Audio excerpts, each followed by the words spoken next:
بسم الله الرحمن الرحيم ولو أننا نزلنا إليهم الملائكة وكلمهم الموتى وحشرنا عليهم كل شيء قبلا ما كانوا ليؤمنوا إلا أن يشاء الله ولكن أكثرهم يجهلون. وكذلك جعلنا لكل نبي عدوا شياطين الإنس والجن يوحي بعضهم إلى بعد زخرف القول غرورا ولو شاء ربك ما فعلوه فذرهم وما يفترون. ولتصغى إليه أفئدة الذين لا يؤمنون بالآخرة وليرضوهم وليقترفوا ما هم مقترفون. أفغير الله أبتغي حكما وهو الذي أنزل إليكم الكتاب مفصلا والذين آتيناهم الكتاب يعلمون أنه منزل من ربك بالحق فلا تكونن من الممترين. وتمت كلمة ربك صدقا وعدلا لا مبدل لكلماته وهو السميع العليم. وإن تطع أكثر من في الأرض يضلوك عن سبيل الله إن يتبعون إلا الظن وإن هم إلا يخرصون. إن ربك هو أعلم من يضل عن سبيله وهو أعلم بالمهتدين. فكلوا مما ذكر اسم الله عليه إن كنتم بآياته مؤمنين. وما لكم ألا تأكلوا مما ذكر اسم الله عليه وقد فصل لكم ما حرم عليكم إلا ما اضطررتم إليه وإن كثيرا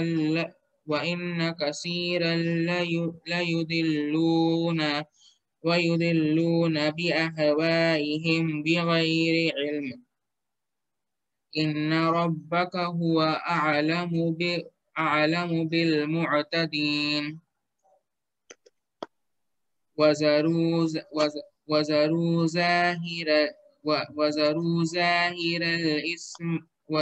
ظاهر الإثم وباطنه إن الذين يكسبون الإثم سيجزون بما كانوا يقترفون.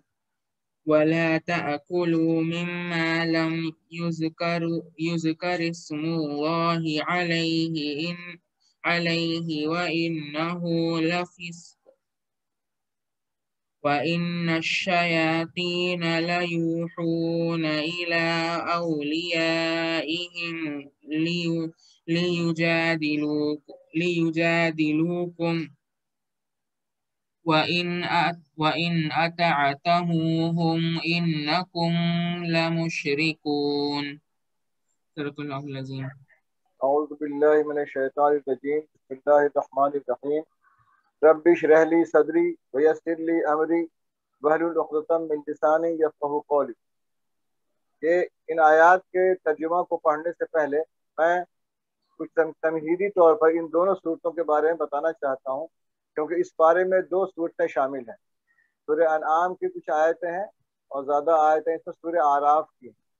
تو یہ دونوں صورتیں ہیں جو ہے قوام کہلاتی ہیں، یعنی جڑواں کہلاتی ہیں. ان کے مضامین آپس میں ملتے جلتے ہیں، اور اس کا بھی فیصلہ مفسرین نہیں کر پائے کہ پہلے کون سی یہ سورہ نازل ہوئی ہے. بہرحال دونوں صورتیں ایک ہی زمانے کی ہیں اور مضامین ملتے جلتے ہیں.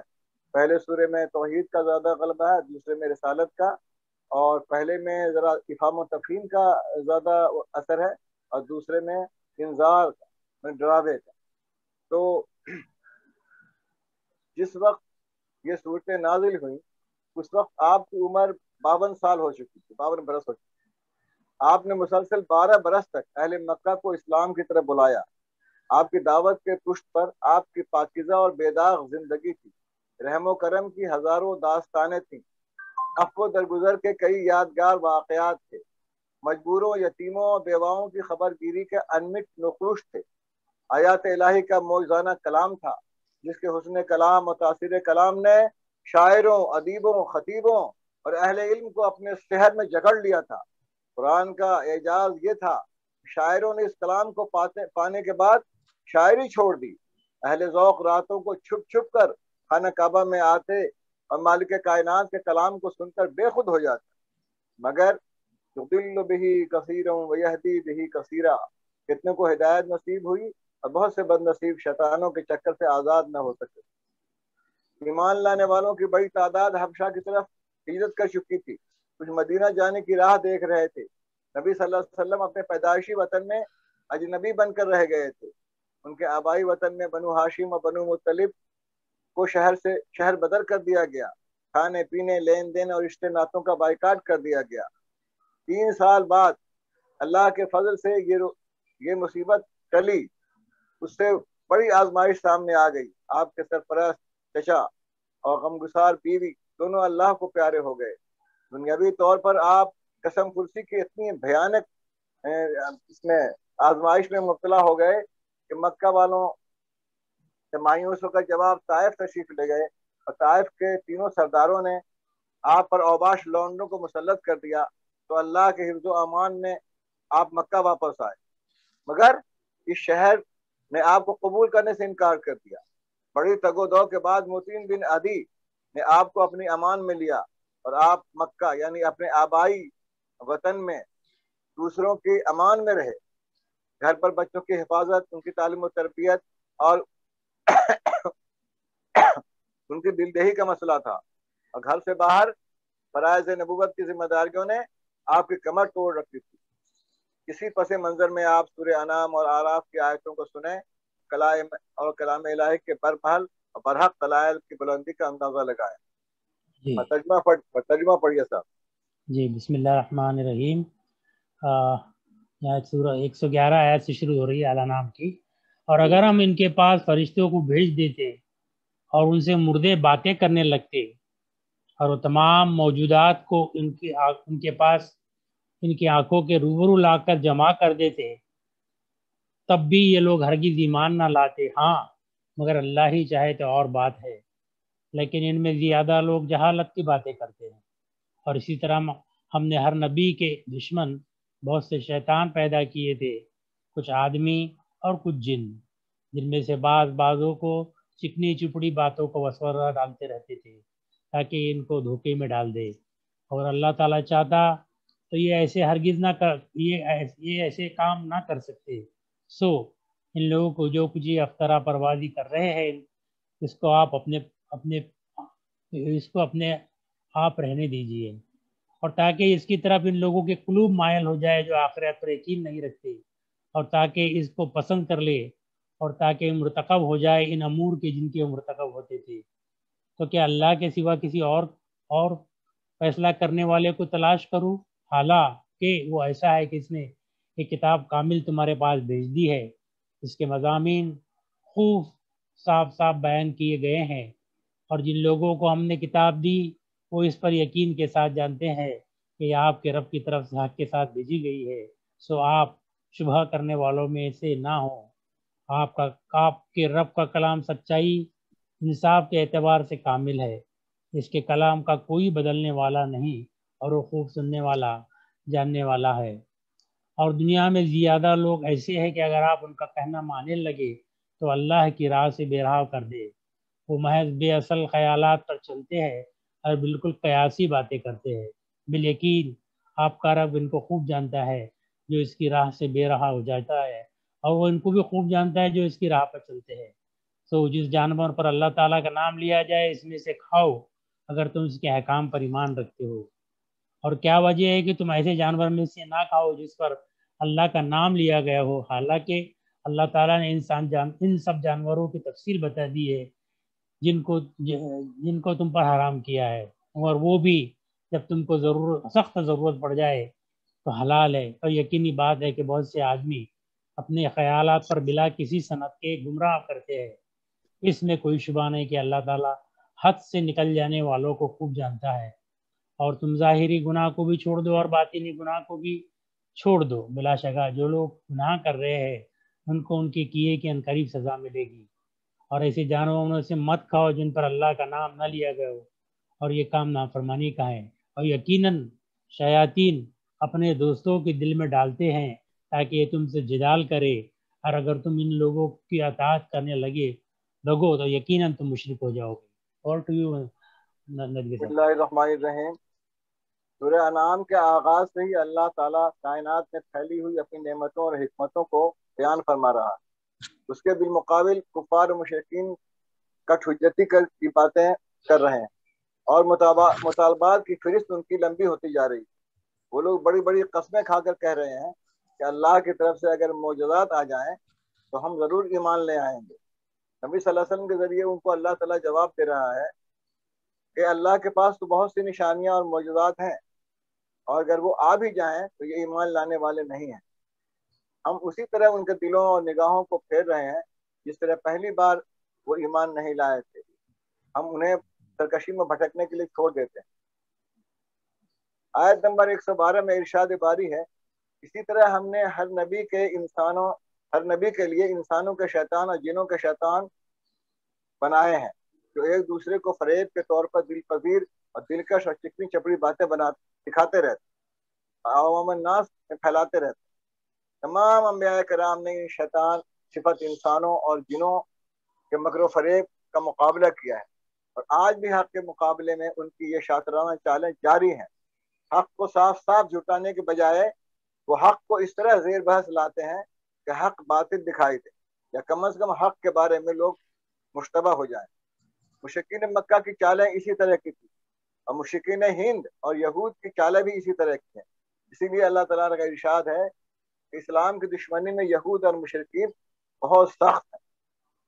دیکھیے اس زمانے میں جو ایک نیا فتنہ کا مقابلہ ہم کر رہے ہیں کہ قرآن کی 36 آیتوں کے بارے میں وسیم رضوی نے آج جو مقدمہ دائر کیا ہے، 40 سال پہلے بھی ہندو مہا سبھائیوں نے یہی مسئلہ اٹھایا تھا، اور کلکتہ ہائی کورٹ کے ذریعے مطالبہ کیا تھا کہ اگر یہ آیتیں قرآن سے نکال دی جائیں تو ملک میں قومی یکجہتی اور خیر سگالی کا ماحول بنے گا۔ اس وقت بھی مسلم علماء نے عدالت اور عوام الناس دونوں کو سمجھایا تھا کہ اسلامی تحریک کا محمد صلی اللہ علیہ وسلم کے جیون سے چولی دامن کا ساتھ۔ آپ محمد صلی اللہ علیہ وسلم کے جیون کا مطالعہ کرو اور دیکھو کہ یہ آیتیں کس موقع کی ہیں اور کسی پس منظر میں یہ حکم آیا ہے۔ جن سناتن دھرمی پنڈتوں نے قرآن اور محمد صلی اللہ علیہ وسلم کے جیون کا ادھین کیا، انہوں نے صاف اعلان کیا تھا اس وقت بھی کہ یہ دشمنوں سے جنگ کے حالات ہیں، یہ موقع کی آیتیں ہیں، اور ایسے پوتر اشلوک جو مہابھارت میں بھرے پڑے ہیں جو کرشن بھگوان نے ارجن سے کہے ہیں۔ اس طرح عورتوں کی فلاح و ترقی کے بارے میں جو پرفریب اور دل فریب نعرے بنائے جا رہے ہیں اور آزادی کے نام پر ان کے وقار اور عزت کو برباد کیا جا رہا ہے، یہ سب بھی شیطان انس و جن کی پرفریب ملمہ شدہ باتیں ہیں۔ اللہ ان سے فریب سے بچائے۔